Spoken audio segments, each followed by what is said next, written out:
जब हम स्टेट्यूट बोलते हैं, whenever we are saying the statutes, तो हमारे को एक्ट आ जाता है, रूल्स आ जाती है, रेगुलेशन आ जाता है, acts, rules, regulations, order, notification, circular, that's all this things ordinance, ये सब के सब स्टेट्यूट्स का पार्ट है। मैंने इन सब की क्लासिफिकेशन आपके साथ डिस्कस किया था। ये बहुत ही जनरल नॉलेज की बातें हैं। जब हम एक्ट बोलते हैं तो whenever we are saying that act, an act is made by the parliament और प्रेसिडेंट फिर उसकी ऊपर अपनी सहमति देते हैं, फिर जाकर के एक्ट जो है नोटिफाइड होता है गवर्नमेंट की तरफ से, फिर वो इम्प्लीमेंट होती है। हमने रूल्स बोला था। एक्ट जो है ये गवर्नमेंट को पावर देता है कि गवर्नमेंट आप इस मुद्दे के ऊपर रूल्स बना सकते हैं। तो रूल कौन बनाएगी? हमेशा गवर्नमेंट बनाएगी।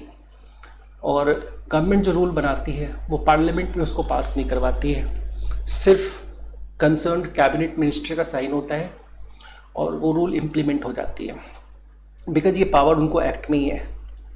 लेकिन हर जगह ये भी कहा जाता है कि दूसरे मेंबर्स है पार्लियामेंट के, उनको भी बताओ कि आपने क्या रूल्स बनाया है। तो जब पार्लियामेंट रीअसेंबल होगी तो उस रूल को पढ़ के सुना दिया जाएगा कि हाँ ये रूल था।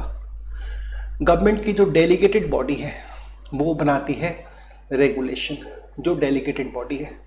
जैसे गवर्नमेंट अपने काम को करने के लिए कई ऑटोनोमस बॉडी बना के रखती है, जैसे फॉर एग्जांपल शेयर मार्केट को देखने के लिए securities and exchange board of India, telecommunication को देखने के लिए telephone regulatory authority of India try, insurance field को देखने के लिए IRDA, नहीं, ये सब भी कानून बनाते हैं और इनको नेचुरली एक्ट में ही पावर होता है इनके लिए भी। तो ये जो बनाएंगे तो हम कहते हैं रेगुलेशन। हालांकि ये सारी बातें मैंने आपको लास्ट क्लास में करवाया था। मैंने ऑर्डर बताया था। ऑर्डर निकालने का पावर सेंट्रल गवर्नमेंट के पास होती है और सेंट्रल गवर्नमेंट ऑर्डर कब निकालती है?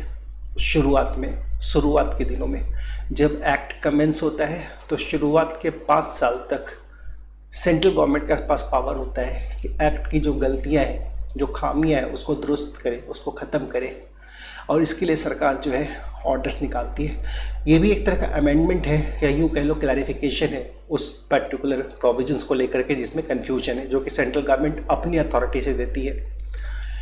नोटिफिकेशन भी सेंट्रल गवर्नमेंट निकालती है किसी एक्ट से रिलेटेड, किसी एक्ट के कन्फ्यूजन को दूर करने के लिए, प्रोविजंस को दूर करने के लिए, उसकी इम्प्लीमेंटेशन को फाइंड आउट करने के लिए।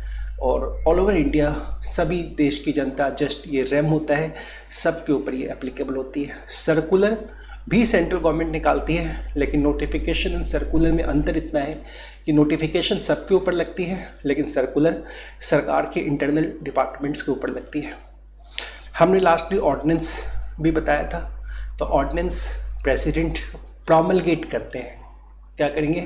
प्रोमलगेट, चूँकि वो सरकार को रिप्रेजेंट कर रहे हैं, सरकार की बातों को कह रहे हैं, सरकार ने जो कानून बोला है उसको बना रहे हैं। तो दैट्स मीन कहते हैं ऑर्डिनेंस प्रेसिडेंट प्रोमलगेट करते हैं। ठीक उसी तरह गवर्नर भी जो स्टेट के लिए ऑर्डिनेंस प्रोमलगेट करते हैं, लेकिन उसका कंडीशन बड़ा सिंपल सा है।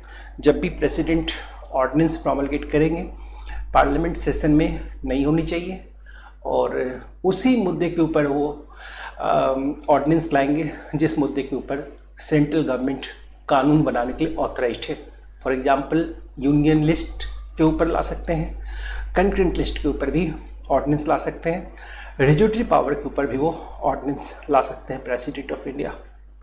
प्रेसिडेंट ऑफ इंडिया जब ऑर्डिनेंस लाते हैं तो जब पार्लियामेंट रीअसेंबल होती है उसको उसमें पास करवाना पड़ता है, तब वो एक्ट बनता है।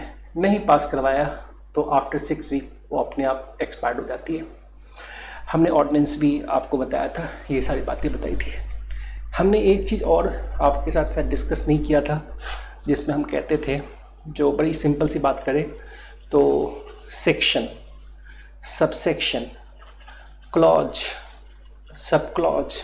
अगर मैं इसकी बात करता हूँ, हम कहते हैं सेक्शन, तो सेक्शन का ही जो पार्ट होता है वो क्या हो जाता है? सबसेक्शन होता है। That is subsection, that is a part of the section. जब सेक्शन कार्व आउट हो जाता है, अलग हो जाता है, तो बनता है सब सेक्शन। तो इन दोनों की आपस में कनेक्टिविटी होती है। मतलब सब सेक्शन को समझने के लिए सेक्शंस मेन जो है वो समझना पड़ेगा। जैसे सेक्शन 16 है तो ये 1 है, तो फिर 2 जो है इसका क्या है, सब सेक्शन है। लेकिन सेक्शन का पार्ट अगर क्लॉज है तो फिर दोनों के भीतर कोई समानता नहीं है, दोनों अपने आप में अलग है। जैसे सेक्शन 2 क्लॉज 1, 2 क्लॉज 2, तो क्लॉज 1 एंड क्लॉज 2 में कोई सिमिलैरिटी नहीं है, दोनों अलग अलग चीज़ हैं। अगर हम कहते हैं कि भाई 2:1 में अगर रिलेटिव डिफाइंड है तो 2:2 में जो है कुछ और डिफाइंड होगा। आपस में इन दोनों का कोई लेना देना नहीं है, क्लॉज 1 का और क्लॉज 2 का। जब भी हम बोलते हैं क्लॉज है, क्लॉज 1, क्लॉज 2, क्लॉज 3, क्लॉज 4, ये सेक्शन का ही पार्ट होता है, लेकिन आपस में इनकी इंटरनल कनेक्टिविटी नहीं होती है। लेकिन सब सेक्शन की आपस में इंटरनल कनेक्टिविटी होती है।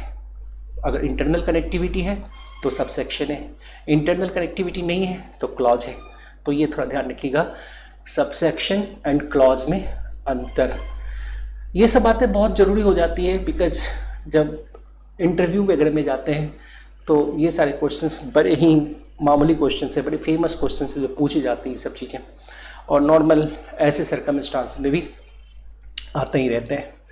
तो उसके बाद हम आगे बढ़े थे और फिर हम